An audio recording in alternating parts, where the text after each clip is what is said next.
என்னுடைய திரைப்படங்களை பொதுவாக திரை கொண்டு வருவதற்கு வரைக்கும் தான் நான் அதை பார்த்துட்டே இருப்பேன். அதுக்கப்புறம் அதை பார்க்குற பழக்கம் இல்லை. அது தேட்டரில் என்னவாகுதோ அது ப்ரெஸ் ஷோவில் கூட போய் நிற்கிறது இல்லை. அந்த பழக்கம் இல்லைன்னு வச்சுக்கோங்களேன். எனக்கு அதுக்கு காரணம் என்னென்னா, நிறைய பல்வேறு விஷயங்கள் இருக்குது. இந்த நல்ல நேரத்தில் அதை பற்றி பேச வேணாம்னு நினைக்கிறேன் நான்.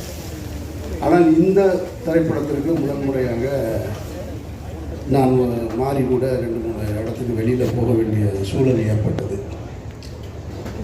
அதுக்கு காரணம் என்ன அப்படின்னா, முதல்ல நீங்கள் ப்ரெஸ்ஸும் இங்கே பார்க்கும்போது கூப்பிட்டாரு. இல்லை சார் நான் வரல சார், நான் இங்கெல்லாம் வர்றதா ஐடியா இல்லை, பொதுவாக போக மாட்டேன் நான் அப்படின்னு. அப்புறம் மறாத நாள் திருநெல்வேலி, தூத்துக்குடி இங்கெல்லாம் போயிருந்தேன். அப்போ போயிருக்கும் பொழுது அப்பவும் நான் போகலை, அவர் டீம் மட்டும்தான் போயிருந்தாங்க. அந்த டீம் போயிருக்கும்போது மாறியை பார்த்து தொடர்ச்சியாக சில கேள்விகள் வந்துக்கிட்டே இருந்தது. அதை நான் செய்தி ஊடகங்களில் பார்த்துட்ருக்கேன். அது முடிஞ்சு மறுநாள் நாள் மதுரைக்கு வந்துட்டு, மதுரையில் நான் இருந்தேன். என்னை கூப்பிட்டு தேட்டருக்கு போனாங்க. சரி நம்ம ஊருக்கு வந்திருக்காங்களே தேட்டருக்கு போனேன். அப்போ மாதிரி கூப்பிட்டாரு, சார்ப்பா நீங்கள் நாளைக்கு சேலம் மற்ற ஊர்களுக்கு போகிறோம், நீங்கள் வாங்க. நான் வர்றேன்னு சொல்லி ஒத்துக்கிட்டேன். அதுக்கு காரணம் என்னென்னா, இந்த திருநெல்வேலி தூத்துக்குடி அந்த இடத்துல பத்திரிகையாளர் சந்திப்பில் பத்திரிகையாளர்கள் மாறி என்கின்ற இயக்குனருக்கு கொடுத்த ஒரு நெருக்கடி தான் எனக்கு நான் அவரோடு போகணும்னு தோணுச்சு. சரி நம்ம போய் பக்கத்தில் உட்காருவோம், என்ன வகையான தாக்குதல்கள் வருது அதை நம்ம சமாளிப்போம் அப்படின்னு தான் போனேன் நான். ஆனால் நான் வந்த இடத்துல அது நடக்கலை. நடந்திருந்தால் நிச்சயமாக நான் அந்த இடத்துல மாறி பாதுகாத்திருப்பேன். அதில் எந்த மாற்று கருத்தும் கிடையாது. எனக்கு என்னென்னா, அந்த பத்திரிகையாளர்கள் ஒரு கேள்வியை திரும்ப திரும்ப மாறிக்கிட்ட கேட்குறாங்க, நீங்கள் ஏன் இந்த மாதிரி படம் எடுக்கிறீங்க, ஏன் இந்த மாதிரி படம் எடுக்கிறீங்க, நீங்கள் சமூகத்துக்குள்ளே ஒரு பிரச்சனையை உண்டு பண்ணணும்னு நினைக்கிறீங்கன்றாங்க. இது எவ்வளவு அபத்தமான ஒரு கேள்வியாக இருந்ததுன்னு நான் பார்த்தேன். நான் கண்ணுக்கு தெரியாத சாமி, இல்லாத பேய், இது ரெண்டை பற்றி இங்கே நிறைய சினிமா வெற்றி அடிச்சுக்கிட்டே இருக்குது. சாமி யாரும் பார்த்ததும் கிடையாது, அதை பற்றி படம் எடுத்தால் கொண்டாடுறாங்க. பேய் அது இல்லவே இல்லை. ஏன்னா பேயை விட மனுஷன் ரொம்ப மோசம்னு நான் நினைக்கிறது. பேய் எந்த பேய்னாலும் எந்த தொந்தரவும் கிடையாது. ஏன்னா பேய் பார்த்தீங்கன்னா அதுவே ரொம்ப பயந்தது தான். ஏன்னா அது பகலில் வரவே வராது. நீங்கள் எந்த திரைப்படத்துலையும் பகலில் அது இரவில் மட்டும்தான் வரும். அதுவே ரொம்ப பயந்தது. அது பகலில் போனால் ஆளுங்க நிறையா இருப்பாங்கன்னு இவனுக்கு பயந்துட்டு ஓடிடும். இது ரெண்டை பற்றியும் படம் எடுக்கலாம். ஆனால் கண்ணுக்கு தெரிஞ்சிருக்கக்கூடிய சாதி, அது ஏற்படுத்துகிற தீமைகள், அதனால் ஏற்பட்ட வலிகள், கொடுமைகளை ஒருத்தர் படம் எடுக்கக்கூடாதுன்ற கேள்வியை முன்வைக்கும் போது தான் எனக்கு ரொம்ப அபத்தமாக இருக்குது. அவர் ஒரு படம் எடுக்கிறார், அவர் ஒரு கருத்தை சொல்கிறார். அந்த கருத்துக்கு உங்கள்கிட்ட எதிர்கருத்து இருந்தால் நீங்களும் சொல்லுங்கள். எடுக்கக்கூடாது, ஏன் எடுக்கிறீங்கன்ற கேள்வி ரொம்ப ஆபத்தானதாக நான் பார்க்குறேன். நான் இப்போது மாரியுடைய படங்கள், ரஞ்சித்துடைய படங்களை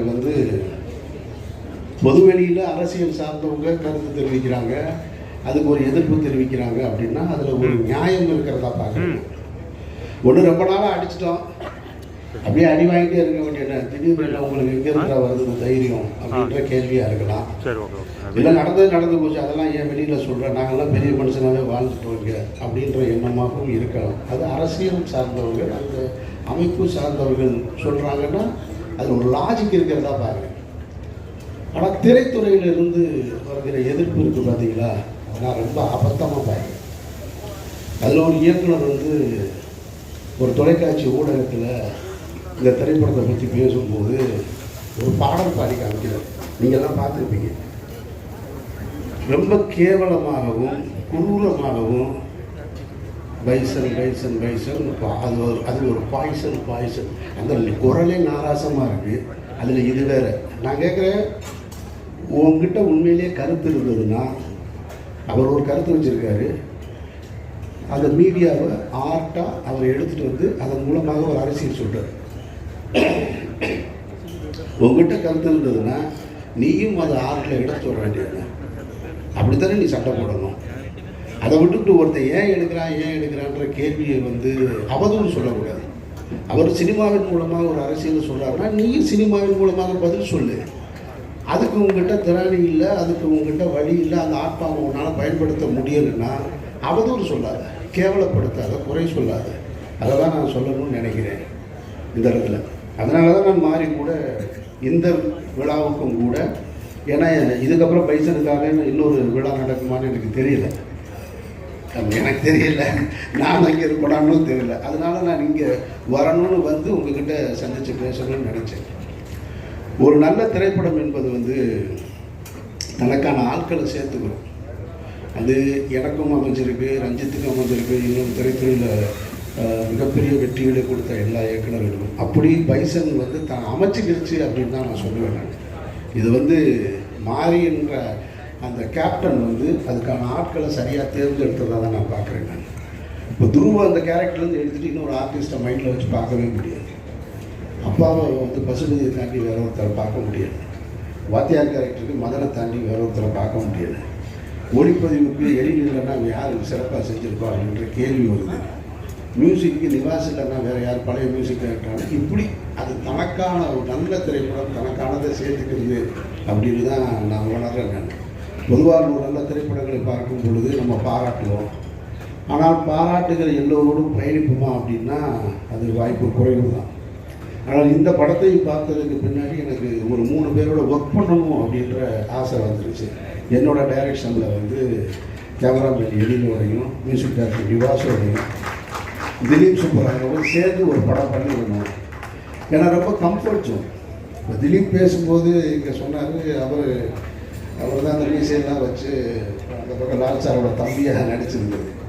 அவர் அடிக்கிற காட்சி, அவர் பைக் மாஸ்டர், அவருக்கு தெரியல, அவர் பல பேரை பார்த்துருப்பார். அவர் வந்து நின்றுட்டு ஒரு நிறைய மாறி சொன்னாப்புல இந்த கட்டை இருக்குது, இந்த சார் கட்டை இருக்குது, ஏங்க கட்டையை கரெக்டாக நீங்கள் எந்த கட்டைங்கன்னு. இல்லை சார் டம்மி தான் சார். இல்லைங்க நீங்கள் சொல்கிறீங்க, டேர்ன் பண்ணி நிற்கிறேன், நான் திரும்பி எடுக்கிறது எந்த கட்டைன்னு எனக்கு வைக்கிற இடத்த காட்டுங்க, வேறு கட்டை நீங்கள் ஒரிஜினல் கட்டை எடுத்துக்கலாம். அல்ல சார் அதெல்லாம் சமாளிச்சிடலாம் சார். இல்லைங்க உங்களுக்கு எதே தெரியாது, அதனால சொல்கிறேன், நான் எடுத்து வேகமா பார்த்துக்கலாம் சார். டம்மி தான், ஆனால் கரெக்டாக டம்மியை நானே எடுத்து வச்சுக்கிட்டேன். அசிஸ்டன்ட் டைரக்டர் கொஞ்சம் சார் டைரக்டருக்கு டென்ஷனாக இருந்தாலும் அசிஸ்டன்ட் டைரக்டர் மாற்றி விட்டுருவாங்க இல்லைன்னு, அதனால் திரும்ப ஒரு விட பார்த்துக்கிட்டேன் கட்டையை. நான் கட்டையை எடுத்து அடித்தா ஷார்ட் நல்லா வந்துருக்கு, மாறி சிரிச்சுட்டு மாறிட்டு அது மாதிரி சொல்லுவாப்புல சார், எல்லாரையும் பாடாக படுத்திட்டாப்புல சார் இந்த மாஸ்டர் கூட சார்.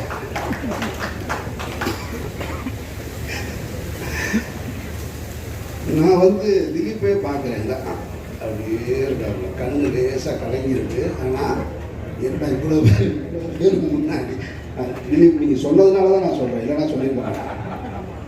அப்படியே நிற்கிறாப்புல தான். ஒன்று அது ஒரு சின்ன மிஸ்டேக் சார், ஒரு 1 more போகலாம் சார் அப்படின்னு